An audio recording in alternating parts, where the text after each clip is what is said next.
Minha nora marcou um almoço da família e não me avisou. Eu descobri pelo grupo, uma foto, e eu fora da mesa. Meu filho não disse nada. Eu fiquei em silêncio. Mas quando eu vi o detalhe na foto, eu fiz uma única coisa. Domingo à tarde tem um peso diferente quando se mora sozinha. A casa fica quieta demais. O único barulho era o da televisão ligada num programa de auditório qualquer, só para preencher o vazio, enquanto eu passava um café. Eram 3:30 da tarde quando meu celular vibrou no braço do sofá. 1, 2, 3 vezes seguidas. Aquele barulho de notificação em sequência que geralmente significa notícia ruim ou grupo de família animado. Peguei o aparelho, limpei a mão no avental e desbloqueei a tela. Era o grupo Família Unida. Aquele mesmo grupo que a minha nora, a Patrícia, criou logo depois que meu marido faleceu, dizendo que era para facilitar a comunicação e organizar nossos encontros. Eu abri a conversa e o que eu vi fez meu coração errar uma batida. Não era um texto, era uma foto. Na tela, carregou a imagem de uma mesa posta, daquelas de revista. Taças de cristal erguidas num brinde, uma travessa de assado no centro, garrafa de vinho aberta. E, em volta da mesa, todos eles. O meu filho Renato, sorrindo de um jeito que eu não via há meses. A Patrícia ao lado dele, com a mão pousada possessivamente no ombro do marido. E os meus 2 netos, o Lucas e a Bia, com os copos de suco levantados. Embaixo, a legenda curta e cruel. Domingo de paz. Almoço em família recarrega as energias. Eu li aquilo 1, 2, 3 vezes. Almoço em família. Eu olhei para o relógio na parede da minha cozinha. Eu moro a 12 minutos de carro da casa do Renato. 12 minutos. Se o trânsito estiver ruim, 15. Ninguém me ligou. Ninguém mandou uma mensagem avisando. Ninguém perguntou se eu queria ir. Eu estava ali, com a xícara de café na mão, olhando para a tela pequena, sentindo como se tivesse levado um tapa na cara. A exclusão dói, mas a exclusão pública, num grupo onde tem primos e tios distantes vendo tudo, ela humilha. Se você já sentiu na pele essa dor de ser deixada de lado por quem você criou com tanto amor, já se inscreve aqui no canal. A gente precisa falar sobre isso, sobre como recuperar o nosso lugar. Clica no botão de inscrever, porque essa história é para você. Minha primeira reação foi chorar. É o instinto de mãe, né? A gente se culpa.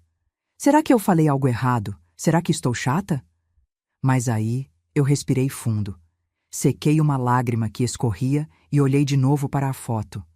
Dessa vez, não olhei com o coração de mãe ferida. Olhei com os olhos da dona Zilma, que trabalhou 30 anos em setor administrativo e sabe quando tem coisa fora do lugar. Eu dei zoom na imagem. Fui passando o dedo na tela, ampliando os detalhes. O sorriso do Renato parecia tenso, agora que eu via de perto. Os olhos dele não sorriam. Mas o que me chamou a atenção não foi o rosto dele. Foi o canto esquerdo da mesa. Ali, empurrado displicentemente para o lado, quase escondido atrás de uma garrafa de refrigerante e de uma pasta azul marinho fechada, tinha algo que não combina com o almoço de domingo. Não combina com assado, nem com vinho, nem com família reunida. Era um envelope pardo, grande, daqueles oficiais, grossos. Eu ampliei o máximo que a tela do celular permitia, até a imagem começar a ficar pixelada. Mas deu para ver. Tinha uma etiqueta branca colada no canto do envelope. Uma etiqueta com código de barras e um carimbo azul. Eu conheço aquele tipo de etiqueta. É etiqueta de cartório. E logo abaixo do código de barras, consegui ler uma palavra, cortada pela metade, mas legível. Registro. Um frio subiu pela minha espinha, mais gelado que a solidão daquela tarde. Por que meu filho e minha nora teriam um envelope de cartório com protocolo de registro em cima da mesa de um almoço de domingo? Cartório não abre domingo. Aquilo não chegou pelo correio hoje. Aquilo estava sendo discutido ali. Aquele almoço não era uma festa, era uma reunião. E a pauta da reunião exigia documentos oficiais, assinaturas e o mais importante de tudo, a minha ausência. Eles não esqueceram de me convidar. Eles precisavam que eu não estivesse lá. Eu fiquei encarando aquele envelope pardo na tela do celular. Minha intuição gritou que aquilo não era coisa boa. Mas eu não podia imaginar que, dentro daquele envelope, estava o começo do fim da vida que eu conhecia. O que um envelope de cartório faz na mesa de um almoço casual, de onde a própria mãe foi excluída? Eu continuei sentada no sofá, com o celular na mão, esperando a tela acender a qualquer momento. Sabe aquela esperança boba que a gente tem? Eu pensava. Daqui a pouco o Renato vai mandar uma mensagem. Vai dizer que foi de última hora, que a Patrícia se atrapalhou, que sentiram minha falta. A gente inventa desculpas para os outros não precisarem se explicar. Coração de mãe é bicho besta mesmo, sempre tentando limpar a barra do filho. Mas o tempo foi passando. O sol começou a baixar e a luz da sala mudou de cor, ficando aquele alaranjado triste de fim de domingo. 1 hora se passou. Depois 2. O grupo da família ficou em silêncio depois daquela foto. Ninguém comentou nada. Nenhum emoji de palminhas da tia Célia, que comenta em tudo. Parecia que todo mundo sabia que aquela foto tinha algo de errado, algo de proibido. Eu abri o teclado do WhatsApp. Comecei a digitar. Filho, vi que vocês estão almoçando. Parei. Apaguei. Parecia cobrança. Escrevi de novo. Tudo bem por aí? Aconteceu alguma coisa? Apaguei também. Não queria dar o braço a torcer. Não queria parecer a velha carente mendigando atenção. Mas o silêncio estava me sufocando. Decidi ligar. Respirei fundo 3 vezes para a voz não tremer, para parecer que eu estava ligando só para contar uma novidade, e apertei o botão verde. Chamou 1 vez, chamou 2. Na terceira, ele atendeu. Mas não foi aquele "Oi, mãe", alegre de antigamente. "Oi, mãe". A voz dele estava baixa, rápida, seca. Parecia que ele estava falando escondido. "Oi, meu filho. Tudo bem? Vi a foto de vocês, achei tão bonita a mesa." Eu tentei ser simpática, mas minha garganta deu um nó. "É, mãe, pois é.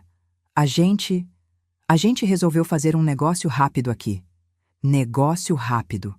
Aquilo doeu. Mas antes que eu pudesse perguntar por que eu não cabia nesse negócio rápido, ouvi a voz dela ao fundo. A voz da Patrícia. Não deu para entender as palavras exatas, mas o tom era de comando. Era algo firme, impaciente. Como quem diz, desliga logo isso. Renato hesitou na linha. Ouvi o barulho de papel sendo arrastado. Papel. "Mãe, eu tô meio ocupado agora. A gente tá resolvendo umas pendências aqui. Depois eu te ligo, tá? Beijo." E desligou, sem esperar minha resposta, sem "te amo", sem "fica com Deus". A tela ficou preta e o tututu ficou ecoando na minha cabeça. Fiquei olhando para o aparelho, atordoada. Meu filho nunca foi de desligar na minha cara. Ou será que foi e eu não percebia? Foi aí que eu fiz algo que a gente quase nunca faz. Abri o histórico de chamadas do celular. Sabe quando você acha que falou com a pessoa semana passada, mas o tempo te engana? Eu fui rolando a tela para baixo, procurando o nome Renato Filho. Hoje, chamada efetuada, 0045 min. Ontem, nada. Anteontem, nada. Semana passada, nada. Eu tive que descer muito a tela. A última vez que o Renato me ligou por vontade própria, sem ser para responder uma pergunta minha, foi há 23 dias. 23 dias. Eu senti um aperto no peito que não era só mágoa, era medo. Aquele afastamento não começou hoje com o almoço. Aquele almoço era só a cereja do bolo. Eu estava sendo isolada aos poucos, metodicamente, e não tinha percebido. Minha cabeça começou a trabalhar rápido, juntando as peças soltas. Lembrei de uma conversa rápida com a Patrícia no portão, umas 3 semanas atrás, quando ela passou lá em casa sozinha para pegar uma Tupperware que eu tinha esquecido com eles. Eu perguntei do Renato e ela disse, com aquela cara de preocupação ensaiada: "Ai, dona Zilma, o Renato anda tão estressado. O senhor sabe como é, muita pressão com essas coisas do banco." Na hora eu aceitei. Coisas do banco. Estresse, vida moderna. Mas agora, olhando para aquele histórico de chamadas vazio e lembrando do envelope de cartório na mesa, a ficha caiu. O Renato trabalha com logística numa transportadora. Ele mexe com caminhão, com rota, com planilha de carga. Ele odeia banco. Ele nunca cuidou das finanças da casa. Quem fazia isso era meu falecido marido, e depois eu. Que coisas do banco são essas que deixam meu filho ocupado há quase um mês, a ponto de não falar com a mãe, mas que exigem um almoço de domingo com documentos de cartório na mesa? A resposta estava na minha cara, mas eu precisava de mais uma prova. E eu sabia onde procurar a primeira ponta desse novelo embaraçado. Se o Renato estava resolvendo coisas do banco, por que o envelope na foto era de um cartório de notas? A noite caiu e o sono não veio.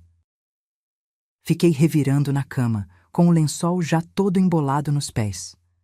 Sabe quando a intuição fica martelando na cabeça da gente, feito uma goteira pingando num balde de metal? Plec, plec, plec. Eu não conseguia tirar aquela imagem da cabeça. O envelope, a etiqueta. Levantei, acendi a luz do abajur e peguei o celular de novo. Meus olhos já estavam ardendo, mas eu precisava ter certeza.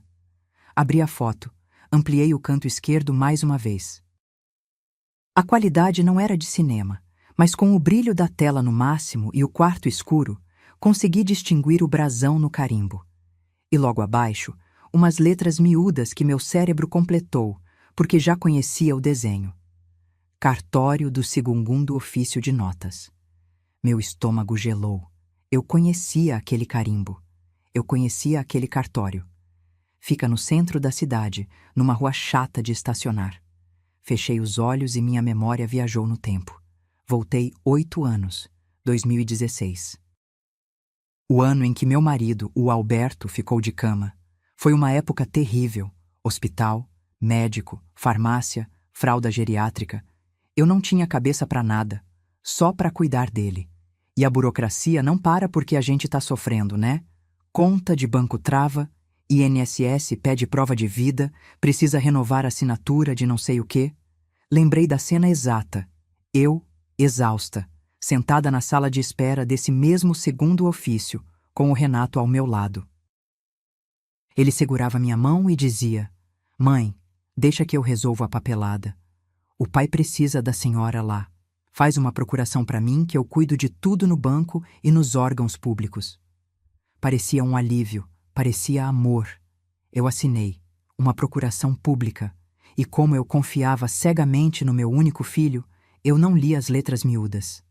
Eu dei a ele amplos poderes, poderes para movimentar contas, para representar em repartições, para assinar por mim. O Alberto morreu 6 meses depois. A vida seguiu. O luto passou. E aquela procuração? Eu levantei da cama num pulo, calçando o chinelo de qualquer jeito. Corri para o escritório, que na verdade é o quarto de hóspedes onde guardo a bagunça. Abri a gaveta da cômoda, aquela onde a gente guarda documento importante. Tem de tudo: certidão de nascimento, escritura da casa, comprovante de vacina do cachorro que já morreu. Comecei a jogar tudo para cima. Pasta azul, pasta amarela, envelope branco. Minhas mãos tremiam. Eu precisava achar a minha via daquela procuração. Eu precisava ler o que eu tinha autorizado o Renato a fazer. Eu precisava saber se tinha prazo de validade. Revirei a gaveta inteira. O chão ficou forrado de papel. Nada. A escritura do apartamento estava lá, graças a Deus, mas a procuração sumiu. No fundo da gaveta, preso num clipe enferrujado, achei apenas um rascunho. Uma folha de caderno amarelada com a minha letra de 2016. Levar RG e CPF para o Renato. Procuração cartório, segundo ofício, plenos poderes. Eu caí sentada na cadeira. Eu nunca revoguei aquele documento. Eu esqueci que ele existia. Para mim, ele tinha morrido junto com a necessidade da época. Mas documento de cartório não morre se a gente não matar. Ele fica lá, dormindo. E se alguém acordou ele? Olhei para a folha de rascunho na minha mão. Plenos poderes. Se aquela procuração ainda estivesse valendo, e se o envelope na mesa do almoço fosse o que eu estava pensando, o Renato não precisava me pedir nada. Ele já tinha a minha assinatura no bolso dele há 8 anos. Mas a pergunta que me assombrava agora não era sobre o passado, era sobre o presente. Se a procuração ainda vale, o que exatamente meu filho pode tirar de mim sem eu nem ficar sabendo? Na segunda-feira, eu estava na porta do cartório antes mesmo do segurança destrancar o vidro. Sabe quando a gente tem uma missão e o corpo nem obedece mais ao cansaço?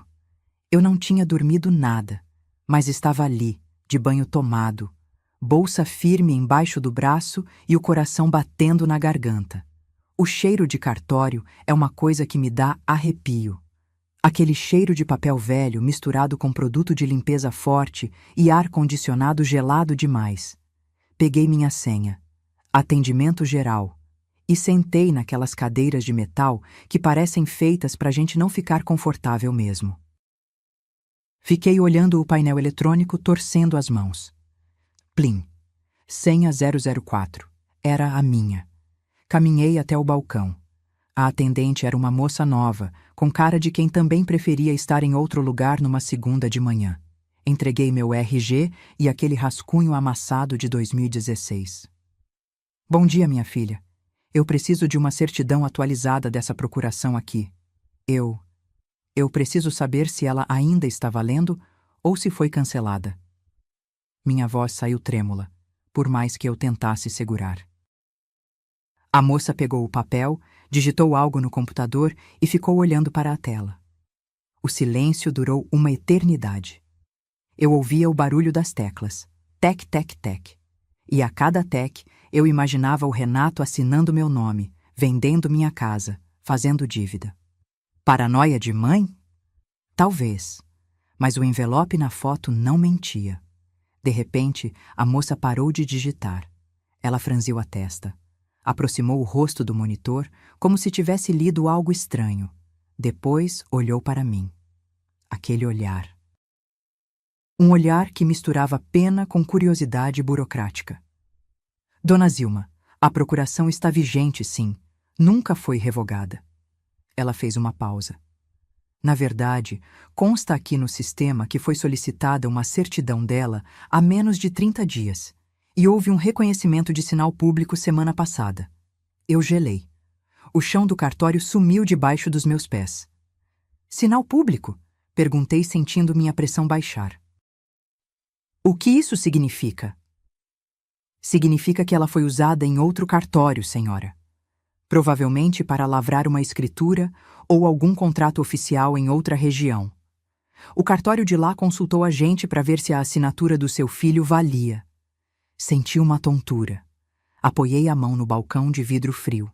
Então era verdade. Não era coisa do banco. Não era estresse. Era uso.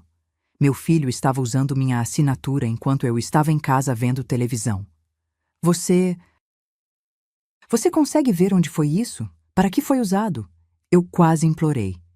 A moça balançou a cabeça negativamente. O sistema não diz o conteúdo, dona Zilma. Só diz quem consultou.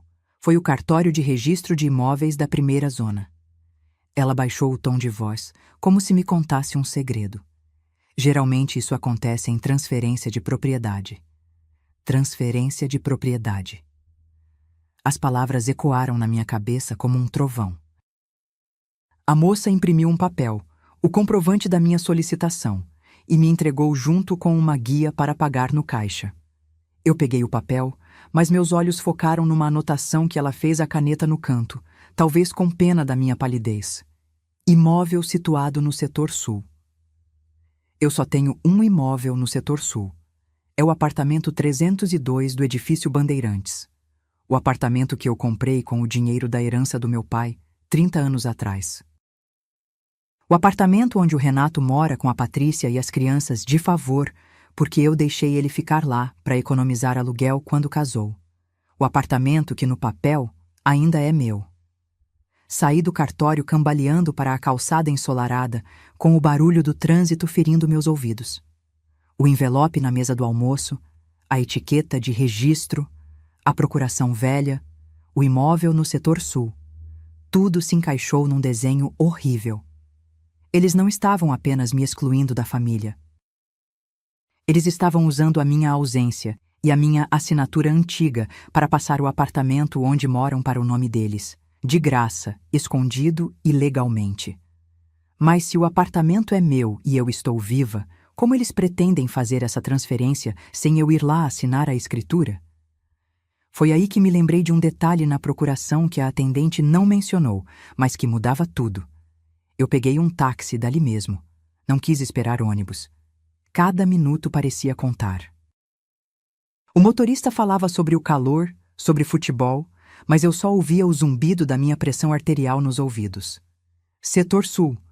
Cartório de Registro de Imóveis da primeira circunscrição. Cheguei lá, suando frio. Esse cartório é diferente do outro. É mais solene, mais silencioso. É onde as casas têm dono de verdade. Peguei outra senha. Fiquei em pé, encostada numa pilastra, porque sentar parecia aceitar a derrota. Quando chamaram meu número, fui direto ao ponto.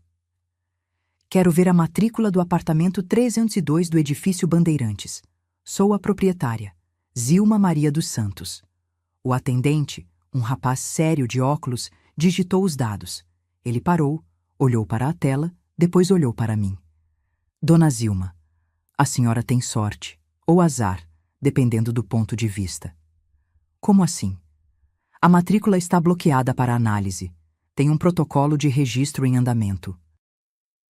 Uma escritura pública de compra e venda entrou aqui na semana passada. Senti minhas pernas tremerem. Compra e venda? Eu não vendi nada. Aqui consta que a vendedora é a senhora, representada por Renato Santos. Ele conferiu o nome na tela. Seu procurador. E os compradores são Renato Santos e Patrícia Lima Santos. Eu tive que segurar na borda do balcão para não cair. Eles não estavam apenas transferindo. Eles estavam simulando uma venda. O Renato estava usando a minha assinatura, via procuração, para vender o meu apartamento para ele mesmo e para a mulher dele. E conhecendo meu filho, o valor dessa venda devia ser irrisório, só para pagar menos imposto, e eu nunca veria a cor desse dinheiro. Eu quero ver o documento. Agora! Minha voz saiu num sussurro rouco, mas firme. O rapaz imprimiu uma cópia da prenotação, que é o resumo do que está acontecendo, e me entregou. Meus olhos correram pelas linhas cheias de termos jurídicos. Transmitente, adquirente, outorgante. Mas duas coisas pularam na minha cara como se estivessem em neon piscante. A primeira foi no campo endereço para notificações da vendedora. Em vez do meu endereço, da minha casa onde moro há 30 anos, estava lá, Rua das Acácias, 45, Casa 2. O endereço da Patrícia. Foi um soco no estômago, por isso eu não sabia de nada. Qualquer carta do cartório perguntando: Dona Zilma, a senhora confirma essa venda? Foi direto para a caixa de correio dela. Ela interceptou tudo. O silêncio deles, o afastamento, o almoço de família sem mim. Era tudo para ganhar tempo, enquanto a papelada corria sem eu saber. A segunda coisa foi o nome da Patrícia na lista de compradores. Moço. Eu apontei o dedo trêmulo para o papel. A procuração que eu dei para o meu filho em 2016, ela dava poderes para ele resolver coisas minhas. Ela não dava poder para ele passar bens para a esposa dele. Isso pode? O atendente ajeitou os óculos e baixou o tom de voz, olhando para os lados. Olha, senhora, isso é o que a gente chama de conflito de interesses. O oficial do cartório ainda não analisou a fundo, por isso está no prazo. Mas se a procuração não for específica para doação ou venda para cônjuge, isso aqui é contestável. Mas a senhora tem que agir rápido. Quanto tempo? Perguntei. O prazo de impugnação vence em 15 dias corridos. Se a senhora não entrar com um requerimento bloqueando isso ou revogando os poderes, o registro é efetivado. E depois que registra, Dona Zilma, para reverter só na justiça, e leva anos. O apartamento passa a ser deles. 15 dias. 2 semanas. Era esse o tempo que eu tinha para impedir que o teto que eu garanti para a minha velhice fosse roubado pelo filho que eu carreguei no ventre. Saí do cartório com aquela folha de papel apertada contra o peito como se fosse um escudo. Eu estava tonta, enjoada. Mas no meio do pânico, uma clareza fria começou a surgir. Eles achavam que eu estava em casa vendo novela. Achavam que eu era a velhinha inofensiva que esquece as coisas. Mas eles cometeram um erro. A ganância da Patrícia em colocar o nome dela na escritura abriu uma brecha. A procuração era para o Renato, não para o casal. E se a Patrícia controlava até o endereço para onde iam minhas cartas, o que mais ela tinha desviado da minha vida sem eu perceber? Voltei para casa e sentei na mesa da cozinha, espalhando os papéis do cartório como se fosse um jogo de paciência que não dava pé. Aquele endereço errado na matrícula não saía da minha cabeça.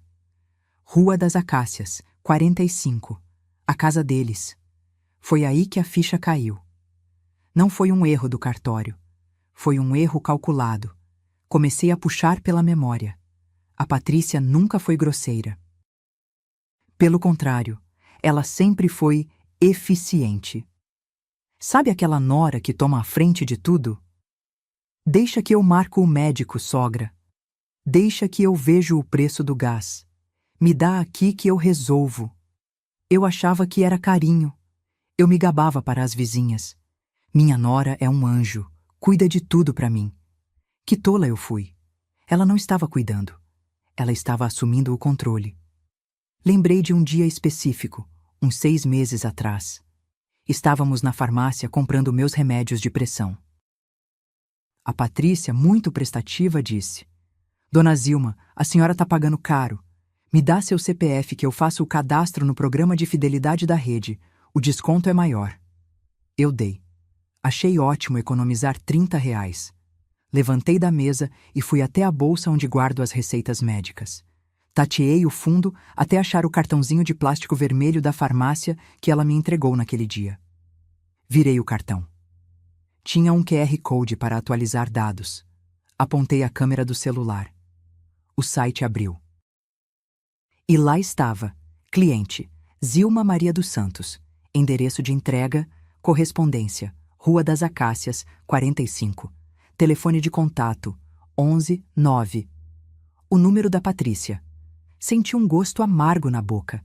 Não era só no cartório, na farmácia, no mercado, em qualquer lugar que pedisse um cadastro, ela colocava os dados dela. Por quê? Para monitorar. Se eu comprasse um remédio diferente, ela saberia. Se chegasse uma carta de cobrança, ela veria antes. Ela foi cercando a minha vida digital e física, trocando meu endereço pelo dela, pedacinho por pedacinho, como quem constrói uma cerca em volta de um bicho sem ele perceber. Olhei para o calendário na parede da cozinha. O almoço surpresa de domingo. A data brilhava ali. Fiz as contas. O cartório disse que a notificação foi emitida há 10 dias. O prazo para eu reclamar vencia exatamente na semana do almoço. O almoço não foi para celebrar a família. Foi uma cortina de fumaça. Eles marcaram aquele encontro, postaram aquela foto feliz, justamente nos dias críticos em que, se eu recebesse a carta do cartório, que foi para a casa dela, eu poderia ter reagido. Eles queriam garantir que eu estivesse feliz e calma, e principalmente longe da minha caixa de correio real, enquanto o prazo corria. A Patrícia não é uma vilã de novela que grita e faz escândalo. Ela é pior. Ela é metódica. Ela usa a burocracia, a ajuda e a organização como armas.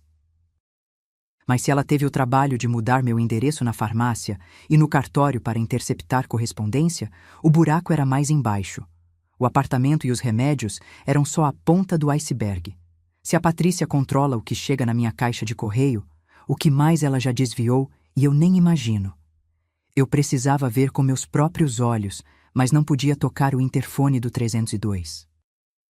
Se o Renato ou a Patrícia estivessem em casa, eu teria que confrontá-los antes da hora, e eu ainda não tinha todas as armas na mão.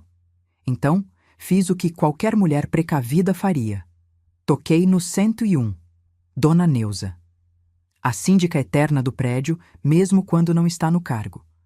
Aquela vizinha que sabe a hora que o caminhão do lixo passa e a hora que cada morador chega do trabalho. Ela me recebeu com aquele café forte de fim de tarde e um abraço apertado. Menina, que sumiço! Achei que você tinha mudado de estado, Neuza disse, servindo uma xícara. Mas a sua nora, a Patrícia, essa não sai daqui, hein? Eu segurei a xícara no ar, paralisada. Como assim, Neuza? Eles moram aqui, é normal ela entrar e sair. Não, Zilminha, não tô falando do dia a dia. Tô falando das visitas dela na hora do almoço, quando o Renato tá trabalhando. Ela vem, fica lá na portaria mexendo em papelada com o Severino, sobe com pasta, desce com pasta. Ela me disse outro dia que estava uma correria para resolver o problema do financiamento do seu apartamento. O café quase entalou na minha garganta. Financiamento? Repeti, tentando não demonstrar o pânico. Ela disse que o banco estava cobrando uns resíduos antigos que, se não resolvesse, ia a leilão. Menina esforçada ela, viu? Disse que não queria te preocupar porque você já tem idade. Eu coloquei a xícara na mesa com cuidado para não quebrar, porque minha mão tremia de raiva. Eu quitei aquele apartamento há 15 anos. Tenho a carta de quitação guardada na mesma gaveta onde não achei a procuração. Não existe resíduo. Não existe dívida. A mentira da Patrícia tinha pernas curtas, mas era audaciosa. Ela estava inventando uma crise financeira para justificar a movimentação de papéis no condomínio sem levantar suspeitas dos vizinhos. Neuza. Eu forcei um sorriso amarelo. Eu preciso ver uma coisa na portaria. Você desce comigo? Descemos. O porteiro da tarde, seu Cláudio, me deixou olhar o livro de protocolo de correspondências. É aquele caderno grosso, de capa preta, onde o porteiro anota tudo que chega registrado e quem pegou. Comecei a folhear as páginas do último mês. Dia 05, correspondência bancária, retirado por Patrícia, apto 302. Dia 12, cartório, primeiro ofício, retirado por Patrícia, apto 302. Dia 18, prefeitura, IPTU, retirado por Patrícia, apto 302. Mas o que me fez gelar foi a assinatura dela. Ao lado do nome, em letras miúdas, ela não assinava apenas Patrícia Lima. Ela escreveu em várias linhas: Patrícia L. Santos, repreneur legal. Representante legal. Ela estava se passando por minha representante oficial perante o condomínio para confiscar documentos que vinham em meu nome, endereçados ao meu imóvel. Seu Cláudio, perguntei, apontando para uma linha específica. Essa carta aqui do dia 20. Receita Federal. A Patrícia levou também? Levou, dona Zilma. Ela disse que era para a senhora não ter que vir buscar. Falou que era urgente. Coisa de malha fina, sabe? Eu senti um enjoo forte. Receita Federal. Malha fina. Se a Patrícia estava interceptando notificações da Receita endereçadas a mim, no imóvel que é meu, o problema não era só a casa. Ela podia estar mexendo na minha declaração de imposto de renda, ou pior, sonegando informações em meu nome, usando aquela maldita procuração. Agradeci ao porteiro e à Neuza, dizendo que estava tudo resolvido. Saí do prédio com o barulho da rua parecendo abafado. A Patrícia não estava só roubando meu apartamento. Ela estava construindo um muro de mentiras burocráticas ao meu redor, interceptando avisos de perigo, multas e intimações. Eu estava cega e surda dentro do meu próprio patrimônio. Mas a mentira sobre o financiamento e a assinatura no livro do porteiro me deram uma ideia. Se ela achava que eu estava velha e confusa, talvez fosse a hora de dar a ela exatamente o que ela queria ver, para que ela baixasse a guarda de vez. Só que, para isso, eu precisaria engolir meu orgulho e fazer o papel mais difícil da minha vida. Domingo chegou de novo. Dessa vez, eu não esperei o convite que não viria. Acordei cedo, bati um bolo de laranja que o Renato adorava quando era criança, aquele com a calda açucarada por cima, e vesti minha melhor roupa. Se eles queriam me excluir, eu ia me incluir à força. Eu precisava ver a dinâmica da casa por dentro. Toquei a campainha da casa deles, que, ironicamente, tem a escritura no meu nome, mas a placa na porta diz Família Santos, como se fosse propriedade exclusiva deles. Ao meio-dia em ponto. Quem abriu foi a Patrícia. O sorriso dela, que estava preparado para alguma visita, congelou quando me viu. Durou meio segundo, mas eu vi a raiva nos olhos dela antes da máscara social cair de volta. Ah! Dona Zilma! Ela falou alto demais, para quem estava lá dentro ouvir. Que surpresa! A senhora não avisou no grupo que vinha. A gente nem contou com o seu prato. Não precisa se preocupar, minha filha. Eu trouxe a sobremesa e como pouco. O importante é estar junto. Entrei sem pedir licença, com o bolo na mão. O clima na sala era pesado. O Renato estava no sofá, fingindo ler alguma coisa no celular para não me encarar. Os meninos, meus netos, mal tiraram os olhos da televisão. Oi, vó, disseram sem emoção.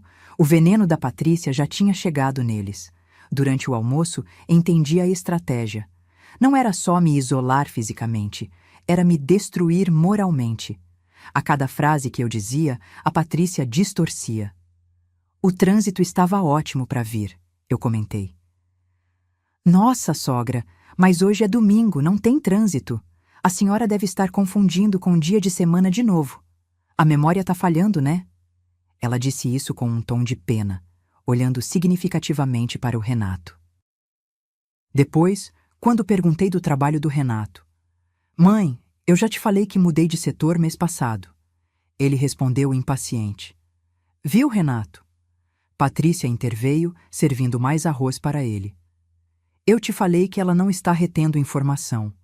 A gente explica, e a dona Zilma esquece. Deve ser a idade chegando com força. Eu engoli seco. Eu lembrava perfeitamente. Ele nunca tinha me contado da mudança de setor.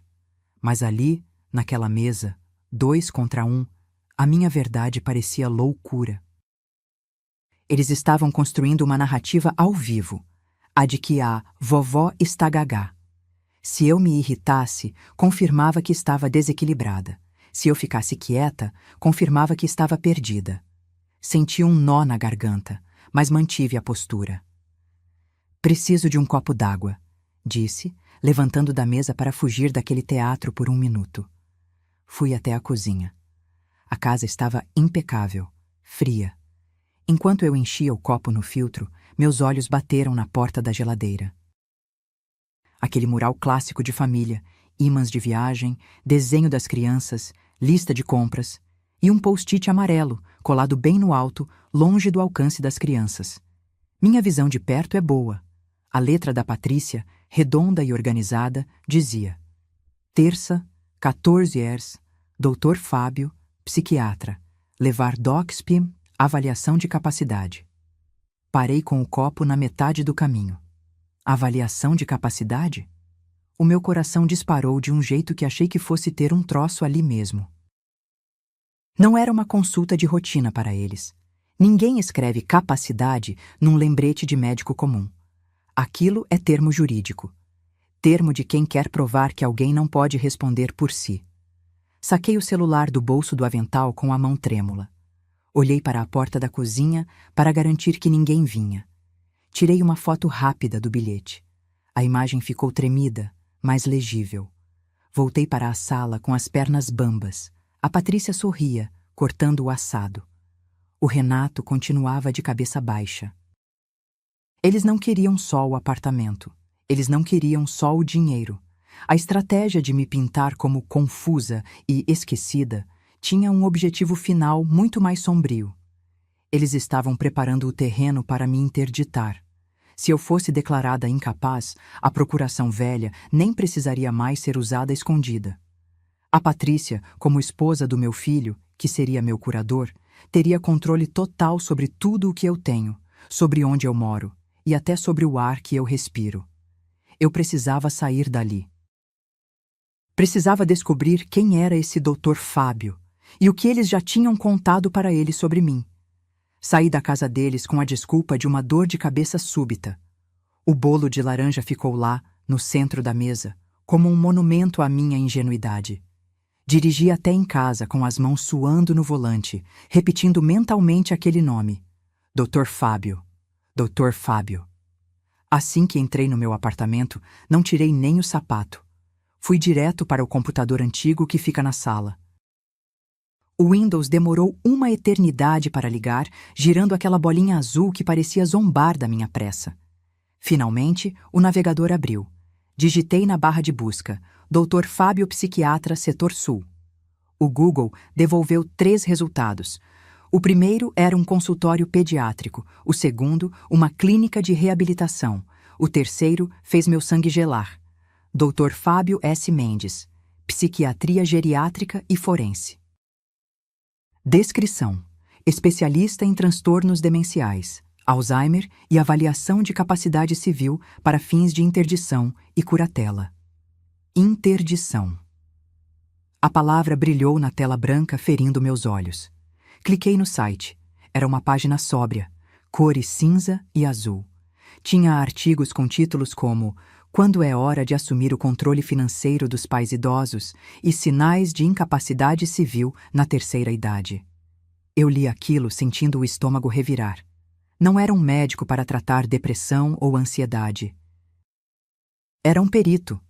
Um médico contratado para atestar que uma pessoa não tem mais juízo para assinar cheques, vender imóveis ou revogar procurações. Tudo se encaixou com uma clareza violenta. A estratégia da Patrícia era perfeita. 1. Usar a procuração velha para passar o apartamento para o nome deles. 2. Se eu descobrisse e tentasse anular, eles já teriam um laudo médico dizendo que eu estava confusa, esquecida e paranoica. 3. O juiz olharia o laudo do doutor. Fábio ouviria os relatos tristes da família sobre como eu esquecia as coisas nos almoços, o teatro que eles fizeram hoje, e daria a curatela para o Renato. Eles não queriam apenas roubar meu patrimônio. Eles queriam me anular como cidadã. Se eles conseguissem essa interdição, minha assinatura não valeria mais nada. Minha palavra não valeria nada. Eu viraria uma criança tutelada por quem estava me roubando. Rolei a página até o fim, buscando o endereço. Fica a 3 quadras da casa da Patrícia. Claro, prático para eles me levarem numa visita rápida, sem eu desconfiar. Mas foi no rodapé do site que encontrei a brecha que eu precisava. Havia um botão verde piscando.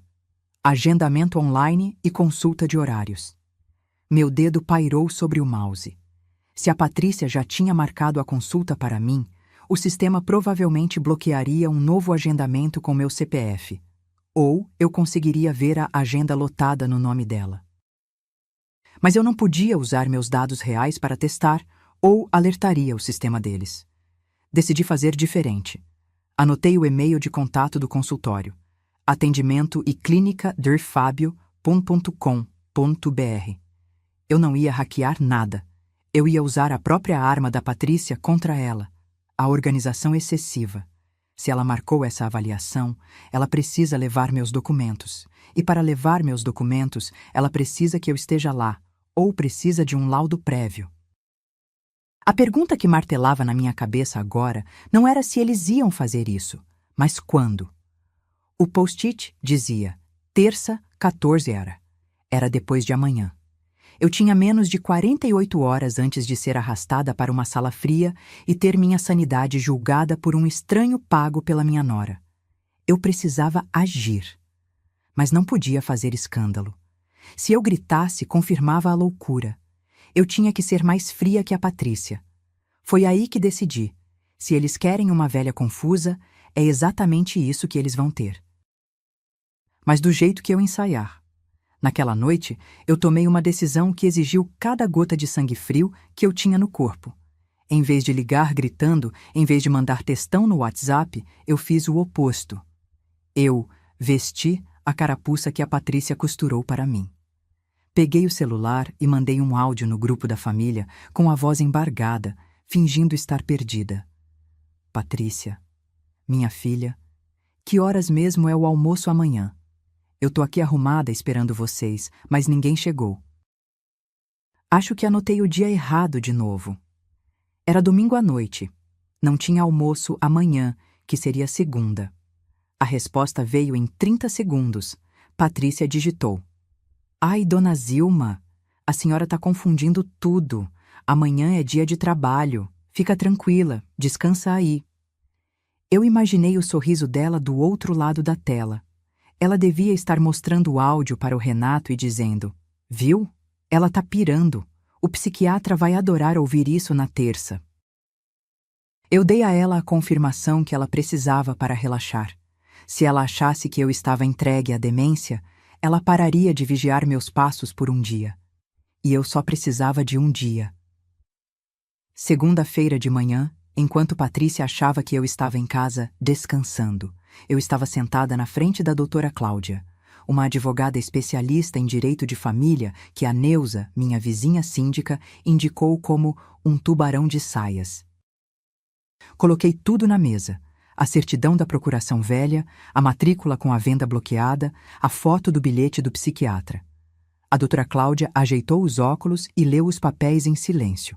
Quando terminou, ela me olhou com um respeito que eu não via há tempos. Dona Zilma, a senhora agiu na hora certa. O plano deles é clássico: alienação patrimonial seguida de interdição. Se eles conseguirem a curatela na terça, essa venda fraudulenta passa a ser gestão de patrimônio. O que eu faço, doutora? Mato eles? Brinquei, mas sem rir. Pior. A senhora vai usar a burocracia. Vamos revogar essa procuração agora. Fomos juntas ao cartório mais próximo. Não precisei ir no mesmo onde fiz a procuração em 2016.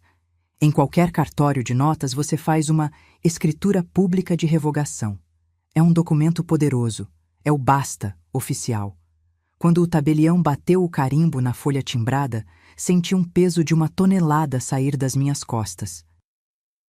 Objeto: revogação total de poderes outorgados a Renato Santos. Data: hoje. A partir daquele segundo, qualquer coisa que o Renato assinasse em meu nome não era mais representação. Era crime de falsidade ideológica. Era estelionato. Saímos de lá com a via original na minha mão. Mas a doutora Cláudia me puxou para um canto na calçada. Zilma, a revogação para o futuro. Mas e o que já foi feito? A tentativa de passar a escritura na semana passada? A gente anula, não é? Sim, a gente anula. Mas se a senhora quiser tirar a Patrícia da sua vida e garantir que eles não tentem de novo alegando erro honesto, a gente precisa de mais. O Renato pode dizer que achou que a procuração ainda valia. A Patrícia pode dizer que não sabia que não podia assinar. Eles sabiam, retruquei com raiva. Eles fizeram tudo escondido. Eu sei, mas na justiça, escondido é subjetivo. Eu preciso de uma prova material de que a Patrícia sabia que aquela procuração não servia para transferir bens para ela. Se provarmos que ela sabia da limitação jurídica e fez mesmo assim, aí vira má-fé comprovada. Aí a gente inverte o jogo da interdição contra ela. Eu fiquei parada na calçada, vendo o movimento dos carros. Prova de que ela sabia. Onde eu ia arrumar isso? Ela é esperta, não deixa rastro. Foi aí que meu celular vibrou no bolso. Era uma notificação do grupo da família. Uma foto fofa dos meus netos. O grupo. Minha mente estalou. A Patrícia é organizada. Ela usa o WhatsApp como agenda. Ela documenta tudo. E eu me lembrei de uma conversa muito antiga, perdida no meio de milhares de mensagens de bom dia e fotos de bolo. Uma conversa de antes de tudo isso começar, quando ela ainda estava sondando o terreno. Se aquela mensagem ainda estivesse lá, eu teria a cabeça da Patrícia numa bandeja de prata. Mas como provar que uma conversa de meses atrás não foi erro, e sim planejamento de um golpe? Sentei num banco da praça em frente ao cartório mesmo. A doutora Cláudia tinha ido buscar o carro, e eu fiquei ali, com o celular na mão, prestes a fazer uma escavação arqueológica na minha própria vida digital. Abri o grupo Família Unida. Cliquei nos 3 pontinhos no canto superior direito e selecionei Pesquisar. A barrinha apareceu. Minha mão suava tanto que a tela ficou úmida. Digitei a palavra procuração. O aplicativo girou por 1 segundo e me mostrou o resultado: 1 de 12 ocorrências. Apertei a setinha para subir. As primeiras mensagens eram recentes, eu reclamando de burocracia, o Renato falando de imposto. Fui subindo, voltando no tempo, 6 meses, 8 meses. E então, o celular vibrou suavemente ao encontrar uma mensagem antiga. Data: 14 de maio do ano passado, quase 9 meses atrás. Muito antes do almoço surpresa, muito antes do Dr. Fábio. Lá estava, uma mensagem da Patrícia, no meio de uma conversa sobre IPTU. Patrícia, 1405-1942. Ah, dona Zilma, aproveitando, a senhora lembra se aquela procuração antiga do Renato tem poderes para transferir imóvel para cônjuge ou se é só para ele? Eu lembro desse dia. Eu estava fazendo janta. Respondi por áudio na inocência. O áudio ainda estava lá, com o botãozinho de play azul. Apertei para ouvir minha própria voz do passado. Eu, áudio 0012 esse. Vixe, filha, não sei não. Mas acho que o rapaz do cartório disse na época que era só pro Renato representar, viu? Coisa de sangue. Para passar para a esposa, acho que precisava de outra assinatura minha. E logo abaixo, a resposta da Patrícia. Patrícia, 14S5-1945. Entendi. Tranquilo, sogra, era só curiosidade. Só curiosidade. Meus dedos tremeram de raiva. Ela sabia. Há 9 meses, ela já estava sondando. Eu disse a ela, em áudio gravado, que a procuração não servia para passar o apartamento para o nome dela. E o que ela fez? Ignorou. Esperou a poeira baixar. E 9 meses depois, enfiou o nome dela na escritura como compradora, usando exatamente a procuração que ela sabia ser insuficiente, apostando que o cartório deixaria passar e que eu nunca descobriria. Isso não é erro. Isso é dolo. É má-fé. É a prova de que ela agiu sabendo que estava errada. Comecei a tirar os prints. Clac, clac, clac. Tirei print da pergunta dela. Tirei print do meu áudio, mostrando que foi ouvido por todos. Tirei print da resposta dela fingindo que não importava. Mas enquanto eu salvava as imagens, notei um detalhe que fez meu coração de mãe doer mais que a traição da nora. Abaixo da mensagem da Patrícia aparecia aquele tique azul duplo. Lido por todos. Cliquei nos detalhes da mensagem. Lido por Renato. Meu filho viu a pergunta. Meu filho ouviu meu áudio dizendo, não pode. E meu filho ficou calado. Ele leu a mãe dizendo não, e meses depois assinou a escritura dizendo sim. O Renato não era apenas uma vítima da esposa dominadora. Ele estava no grupo. Ele viu a trama ser tecida fio a fio e não cortou a linha. Guardei o celular na bolsa como se fosse uma arma carregada. A doutora Cláudia buzinou o carro. Entrei e mostrei os prints para ela. Isso aqui vale ouro, Zilma. Ela sorriu, mas um sorriso predador. Com isso, a gente derruba a tese de boa-fé. Se ela sabia que não podia e fez mesmo assim, a interdição que ela quer pedir amanhã vira tentativa de obstrução de justiça. Ótimo, respondi, olhando para o trânsito lá fora. Então está na hora de eu ter a minha reunião de família. Mas dessa vez, quem vai servir o prato principal sou eu. A Patrícia marcou o psiquiatra para amanhã, terça-feira, às 14 horas. Mas ela esqueceu que antes da sobremesa a gente precisa almoçar. E eu ia convidar todo mundo para um almoço que eles jamais esqueceriam.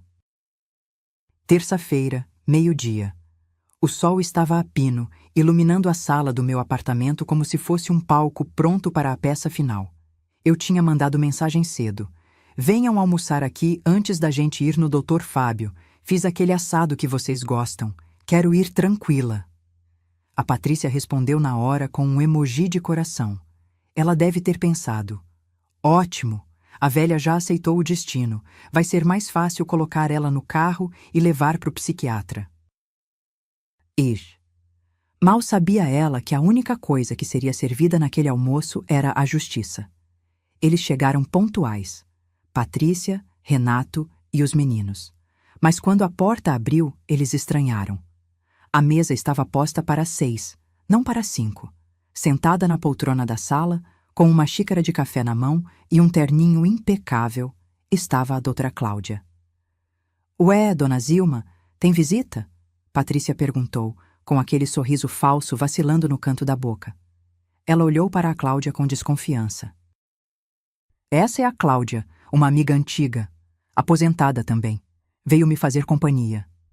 Eu disse, servindo o suco. Sentem, a comida vai esfriar.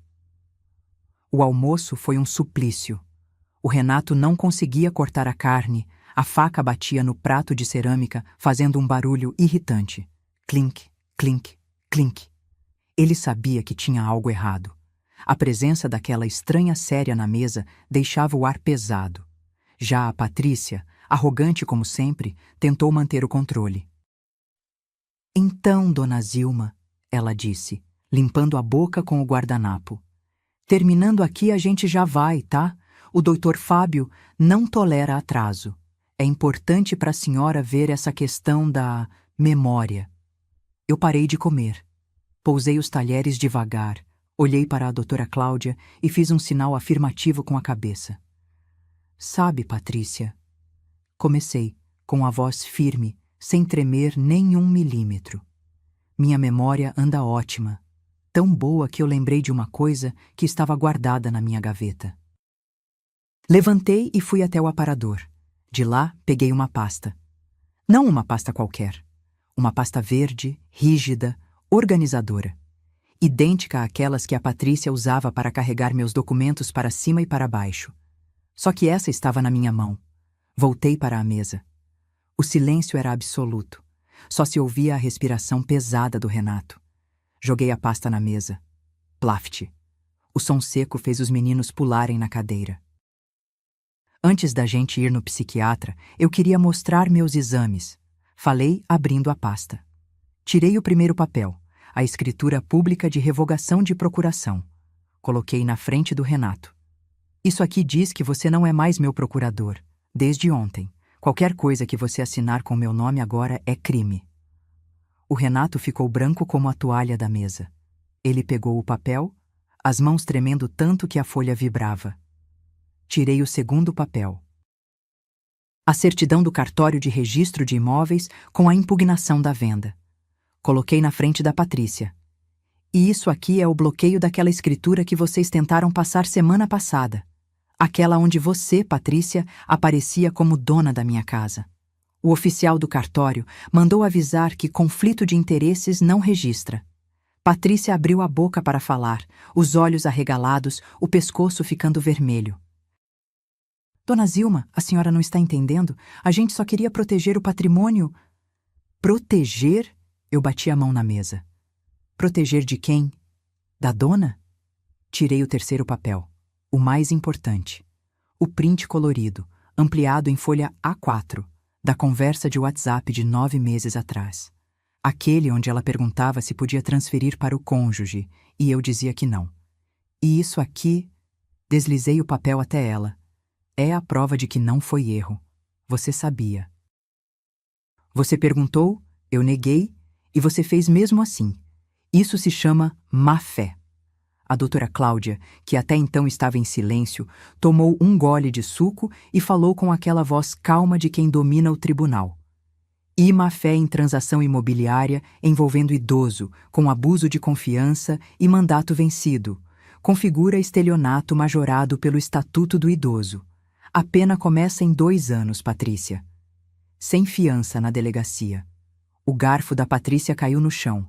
O barulho de metal ecoou na sala. Olhei para o relógio na parede. São 13h15.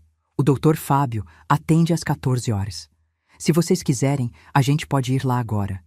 Mas não para ele me avaliar. Para ele avaliar o que leva um filho e uma nora a tentarem interditar uma mulher sã só para roubar um apartamento. Patrícia olhou para o Renato, esperando que ele a defendesse, que ele gritasse, que ele fizesse alguma coisa. Mas o Renato estava olhando para mim. E nos olhos dele não tinha raiva, tinha pavor. Eu me inclinei sobre a mesa, encarando a nora que tentou me apagar da minha própria vida. Eu não estou confusa, minha filha. Eu estou acordada. E agora a gente vai conversar sobre o futuro. Mas antes que eu pudesse ditar as regras, a Patrícia, acuada como um bicho, fez o que todo covarde faz quando é pego. Tentou achar um culpado. E o alvo dela estava sentado bem ao lado. A mesa da família virou um tribunal, mas a sentença ainda não estava dada. A Patrícia ia tentar se salvar, nem que precisasse afundar o próprio marido. O ar na sala ficou tão pesado que parecia difícil de respirar. Patrícia olhava para os papéis espalhados na mesa, depois para a doutora Cláudia e, por último, para mim. O rosto dela, sempre tão maquiado e composto, estava manchado de vermelho no pescoço. Ela percebeu que a saída de emergência estava trancada. Não tinha como negar os documentos. Não tinha como negar o print. Então, ela fez o que eu temia, mas já esperava. Ela jogou a granada no colo do marido. Dona Zilma. A voz dela saiu aguda, trêmula. A senhora precisa entender. Eu só tentei ajudar. Foi o Renato. Ela apontou para ele, sem nem piscar. O Renato, que estava desesperado com as dívidas do cartão de crédito. Ele disse que a senhora tinha concordado em passar o apartamento para a gente, para ele poder pegar um empréstimo com garantia de imóvel. Eu só organizei a papelada porque ele me pediu.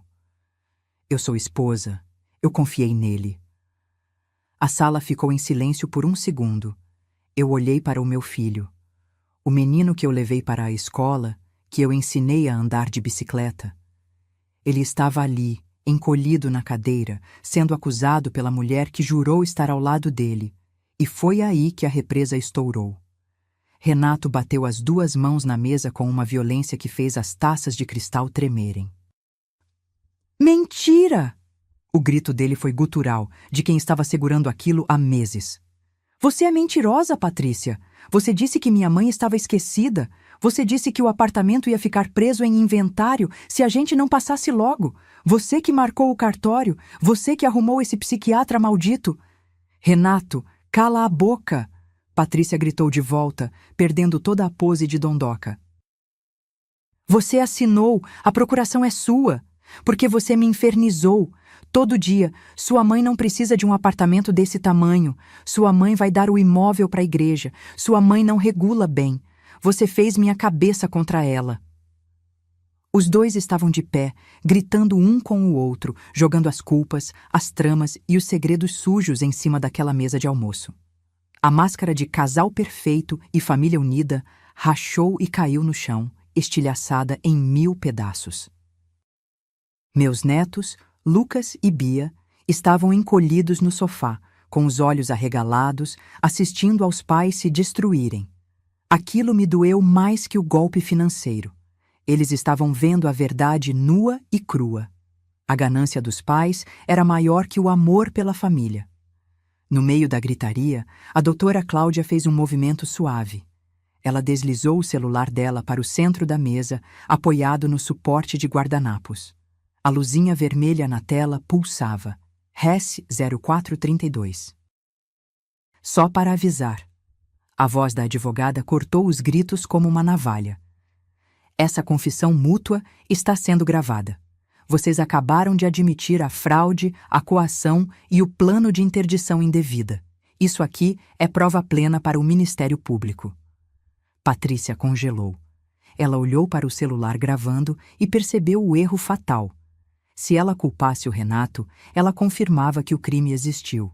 Se ela assumisse, ela ia presa. Ela estava cercada pela própria língua.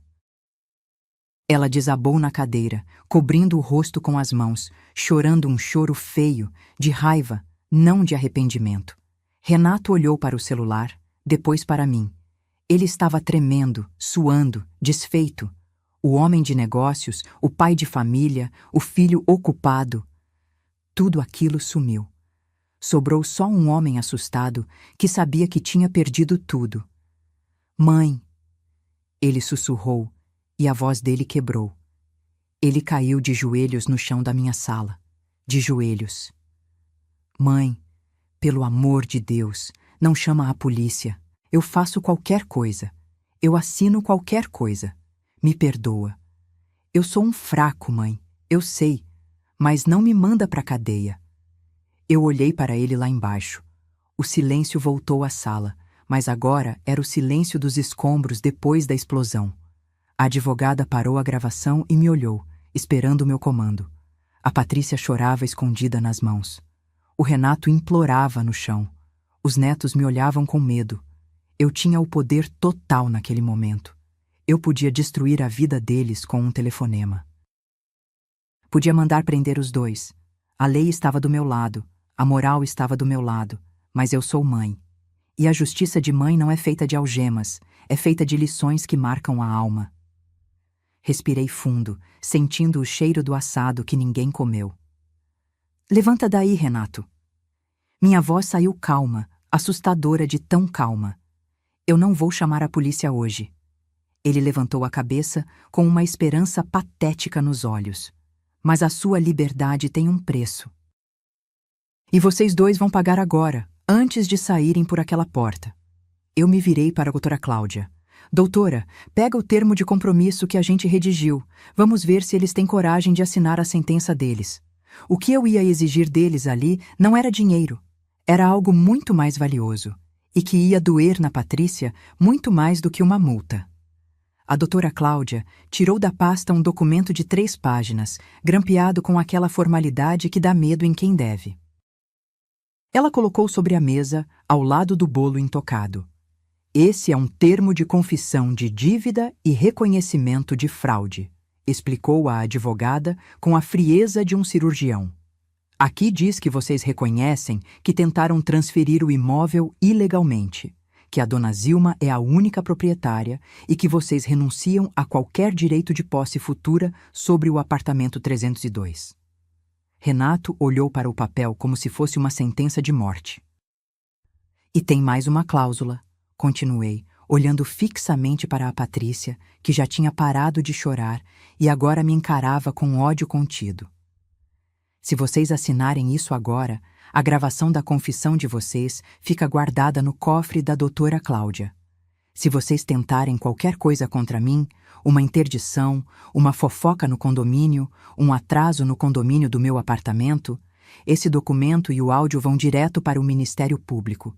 E aí, meu filho, é cadeia, sem conversa. Renato pegou a caneta. A mão dele tremia tanto que ele teve que segurar o pulso com a outra mão para conseguir firmar a letra. Ele assinou. Deixou ali a dignidade dele, mas salvou a liberdade. Empurrei o papel para a Patrícia. Você também. Como testemunha e coautora. Ela assinou com raiva, riscando o papel com força. Satisfeita, dona Zilma? Ela sibilou. A senhora ganhou.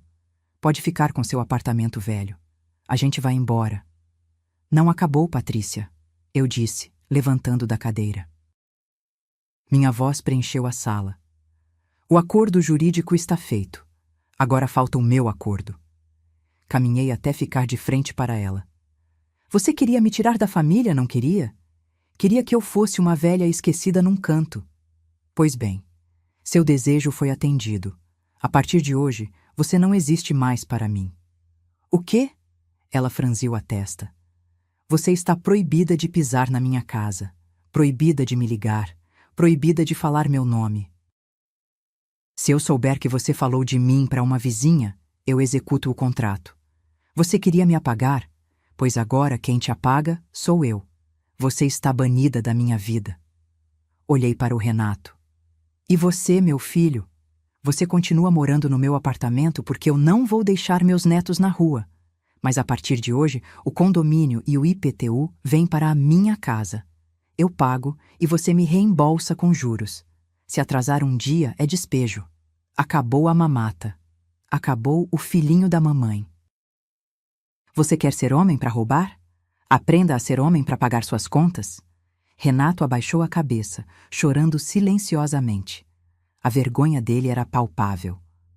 Por fim, me virei para os meus netos. O Lucas e a Bia estavam assustados. Fui até eles e me agachei, ficando na altura dos olhos deles. Meus amores! Segurei as mãos geladas deles.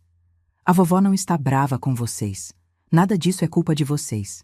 A casa da vovó sempre vai estar aberta, sempre vai ter bolo. Mas... Olhei de relance para a Patrícia. Mas, vocês vão ter que vir sozinhos, ou com o pai de vocês. Mas ela não entra mais aqui. Beijei a testa de cada um. Levantei e fui até a porta da sala. Abri. O barulho do corredor invadiu o silêncio pesado do apartamento. Podem ir. Levem a pasta com as cópias. A original fica comigo. Eles saíram em fila indiana. A Patrícia de cabeça erguida, mas derrotada. O Renato curvado, parecendo 10 anos mais velho. Os netos me olharam uma última vez antes de entrarem no elevador. Quando a porta bateu, o silêncio voltou. A doutora Cláudia começou a guardar os papéis na pasta. A senhora foi dura, Zilma. Ela comentou sem julgamento. Eu fui justa, Cláudia.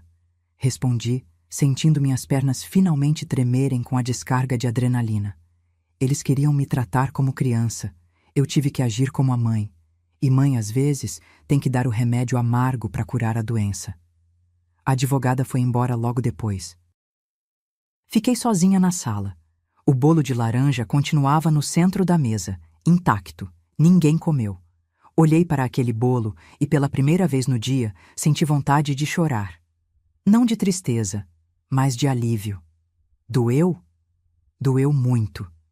Ver o filho que a gente pariu se tornar um estranho ganancioso é uma dor que não tem nome. Mas eu estava segura. Eu estava inteira. Fui até a janela e olhei a rua. A vida continuava lá fora. E a minha vida? Bom, a minha vida agora me pertencia de novo. Mas ainda faltava uma coisa para fechar esse ciclo. Uma semana depois, meu celular vibrou de novo. E a mensagem que chegou provou que, às vezes, a justiça ensina o que o amor não conseguiu ensinar. O que acontece quando a poeira baixa e a gente precisa recomeçar? Sozinha, mas dona de si? Uma semana se passou. É domingo de novo. Estou sentada na varanda da minha casa. O sol da tarde bate no piso, mas hoje o silêncio não me incomoda. Pelo contrário. Hoje, o silêncio tem cheiro de paz, não de solidão. Em cima da mesinha de centro, ao lado da minha xícara de café, está um objeto pequeno e prateado que eu resgatei do fundo daquela gaveta bagunçada. A chave cópia do apartamento 302. Ela está ali, brilhando. Eu não preciso ir lá. Eu não preciso morar lá.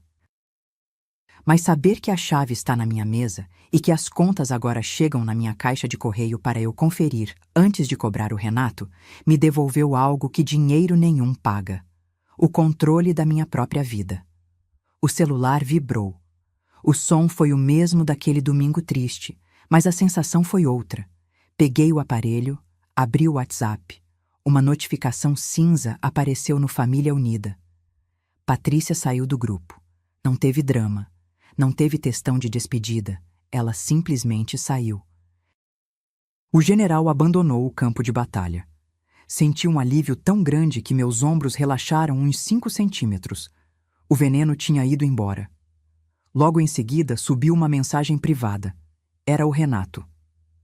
Mãe, eu sei que é domingo. Eu errei muito.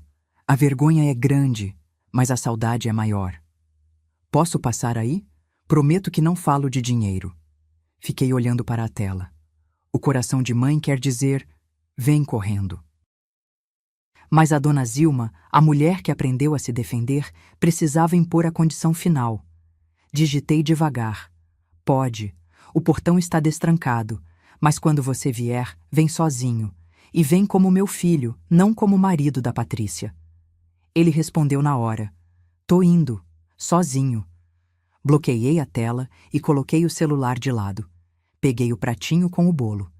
Dessa vez, não fiz um banquete para 6 pessoas que não merecem. Cortei uma fatia bonita de bolo de fubá cremoso, só para mim. Dei a primeira garfada. O gosto estava doce, perfeito. A minha família diminuiu? Talvez. A mesa está mais vazia? Está. Mas pela primeira vez em anos, quem está sentado nela é quem é de verdade. Eu não perdi um filho. Eu recuperei a minha dignidade. E se para ter respeito eu preciso impor limites duros, que assim seja. Olhei para a rua lá embaixo, vendo o carro do Renato dobrar a esquina. Ele estava vindo. Sem a sombra dela. Sem a pasta de documentos. Só ele. Sorri, sentindo o vento no rosto. Naquela foto de uma semana atrás, eu estava fora da mesa, excluída, quase interditada. Agora a mesa é minha, e senta nela quem eu convidar. E você? Já sentiu que estavam tentando te anular dentro da sua própria casa? Já teve medo de impor limites para filhos adultos e acabar sozinha? Essa história da Zilma é um alerta.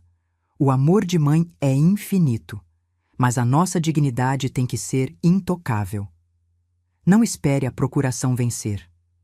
Tome as rédeas agora. Se essa história te deu coragem, deixa seu like aqui embaixo. É muito importante pra gente. E me conta nos comentários. Você perdoaria o Renato ou achou que a Zilma ainda foi boazinha demais? Quero ler a sua opinião. A gente se vê na próxima história. Tchau.